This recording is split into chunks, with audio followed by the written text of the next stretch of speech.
بسم اللہ الرحمن الرحیم۔ سامعین عزیز احترام، چند مسائل روزہ کی حالت میں جو پیش آتے ہیں ان کا ذکر کرتا ہوں۔ پہلے نمبر پر کہ اپنی بیوی یا کسی اجنبی عورت یا مرد کو شہوت کے ساتھ چھونے سے یا بوسہ لینے سے اگر انزال ہو گیا، منی خارج ہو گئی تو روزہ فاسد ہو جائے گا، قضا ضروری ہے، کفارہ نہیں۔ اور انزال نہ ہونے کی صورت میں روزہ فاسد نہیں ہوگا، البتہ مکروہ ہوگا، اس لیے روزہ کو اس سے پاک رکھنے کی کوشش کی جائے۔ نمبر 2، اپنی بیوی یا اجنبی عورت کو چھوئے بغیر صرف شہوت کے ساتھ دیکھنے سے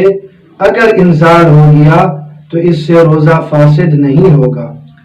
نمبر 3، اگر کسی روزہ دار کو محض شہوت انگیز چیز دیکھنے یا سوچنے سے انزال ہو گیا تو اس سے بھی روزہ فاسد نہیں ہوگا۔ نمبر 4، اگر کسی کو نظر شہوت سے انزال ہو گیا، شہوت کی نظر ڈالی اور منی خارج ہو گئی تو اس نے اس گمان سے کہ روزہ فاسد ہو گیا، اس کے بعد جان بوجھ کر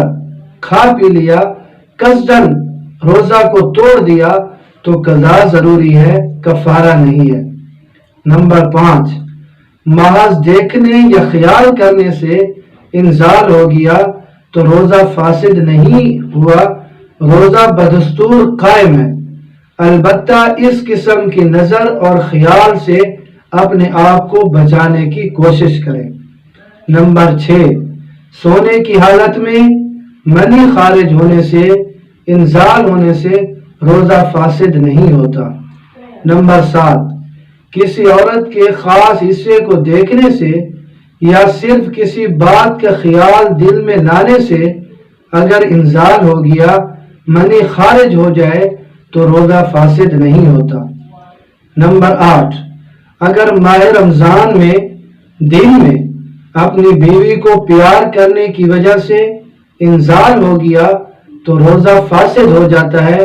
قضا واجب ہے، کفارہ نہیں ہے، البتہ اس کے بعد رمضان کے احترام میں غروب آفتاب تک کھانے پینے کی اجازت نہیں ہوگی۔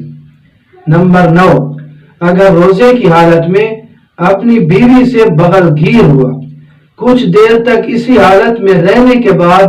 انزال ہو گیا تو روزہ فاسد ہو جائے گا، قضا واجب ہے، کفارہ واجب نہیں ہے۔ نمبر 10، اگر کوئی شخص رمضان المبارک میں اپنی بیوی کے ساتھ بیٹھا تھا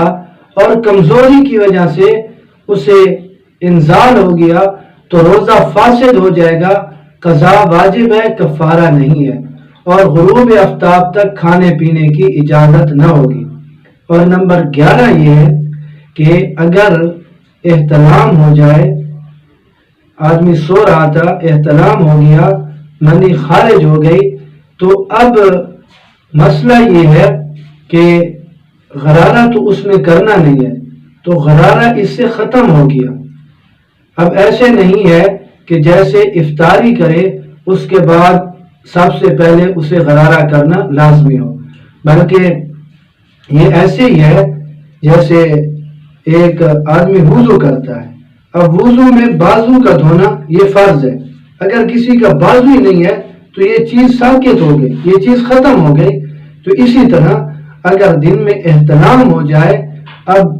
جتنا جلدی ہو سکے وہ غسل کرے، اب غسل میں غرارہ ختم ہو گیا تو صرف کلی کرنے سے ہی اس کا فرض غسل ادا ہو گیا، اب افطار کے وقت اسے